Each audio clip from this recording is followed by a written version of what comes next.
Assalamualaikum warahmatullahi wabarakatuh. Di sini saya Aldi Putra. Saya akan menjelaskan mengenai analisis profitabilitas pada PT Bank Rakyat Indonesia. Nah, sebelumnya itu tujuan kita menganalisis ini apa sih? Nah, tujuan kita menganalisis itu sebelum kita menjadi seorang investor atau ingin membeli sebuah perusahaan. Nah, kita itu kan harus mengetahui terlebih dahulu ya, perusahaan tersebut itu apakah layak untuk dijadikan objek investasi atau untuk dibeli.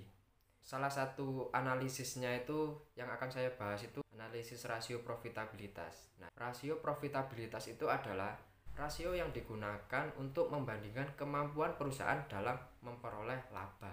Yang akan saya bahas di sini ada 3 rasio.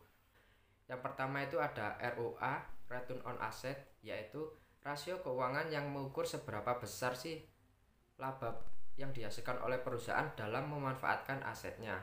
Kemudian yang kedua itu ada ROE, Return on Equity, yaitu rasio yang mengukur kemampuan perusahaan dalam menggunakan modalnya untuk menghasilkan laba bersih. Nah, yang ketiga itu LDR, Loan to Deposit Ratio, yaitu rasio pinjaman terhadap simpanan yang digunakan untuk menilai likuiditas bank dengan membandingkan total pinjaman bank dengan simpanannya untuk periode yang sama. Nah, setelah mengetahuinya itu langsung saja kita ke perhitungannya ya. Nah, sebelum kita menghitung itu kita harus mengetahui data yang dijadikan sebagai objek perhitungan itu dari mana sih. Nah, itu kan kita menggunakan laporan keuangan ya. Itu caranya itu kita kunjungi di www.idx.co.id, kemudian kita pilih laporan keuangan perusahaan tercatat, kemudian masukkan kode perusahaan lalu pilih tahun periode. Nah, kemudian klik cari, langsung download. Yang pertama itu ROA.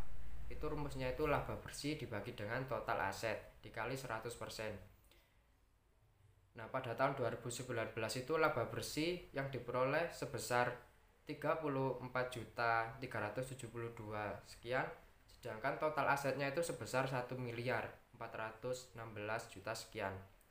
Nah, sehingga nilai ROE yang dihasilkan oleh PT Bank Rakyat Indonesia itu sebesar 2,42%.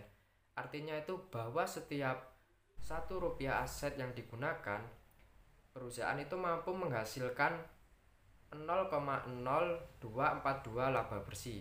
Nah, kesimpulannya itu berdasarkan standar SEBI ya, bahwa nilai ROA 2,42% ini kan lebih besar dari 1,5%. Itu menyatakan bahwa kondisi perusahaan itu sangat sehat dalam mengolah asetnya. Kemudian yang kedua itu ROE. ROE ini Return on Equity, yaitu rumusnya laba bersih dibagi dengan total ekuitas dikali 100%. Nah, pada tahun 2019 sama ya, itu laba bersih yang diperoleh itu sebesar 34 juta, sedangkan total ekuitasnya itu sebesar 208 juta sekian. Nah, sehingga nilai ROE yang dihasilkan itu sebesar 16,46%. Artinya apa?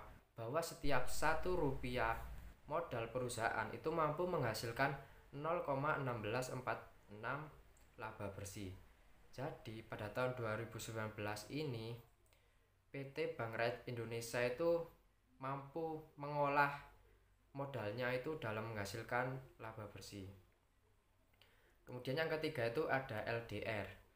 Nah, rumusnya itu kredit yang diberikan dibagi dengan total dana yang diterima dikali 100%. Nah, kita itu bisa melihat pada situs IDX ya, karena tanpa menghitung kita juga itu disediakan oleh BEI di laporan tahunan di bagian performance, ECLEC, kemudian rasio keuangan.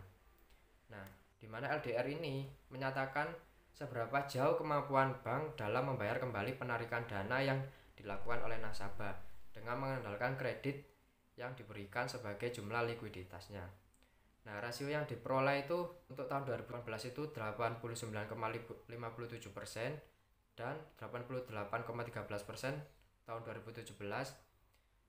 Pada tahun 2019 itu 88,64% dan 2020 83,66%. Yang artinya bahwa Bank BRI ini likuiditasnya itu tinggi atau sangat baik kualitas likuiditasnya. Nah, namun jika LDR yang rendah itu mengindikasikan banyak dana yang menganggur atau belum disalurkan dalam kredit. Seperti itu penjelasan dari saya. Jika ada kesalahan saya mohon maaf. Wassalamualaikum warahmatullahi wabarakatuh.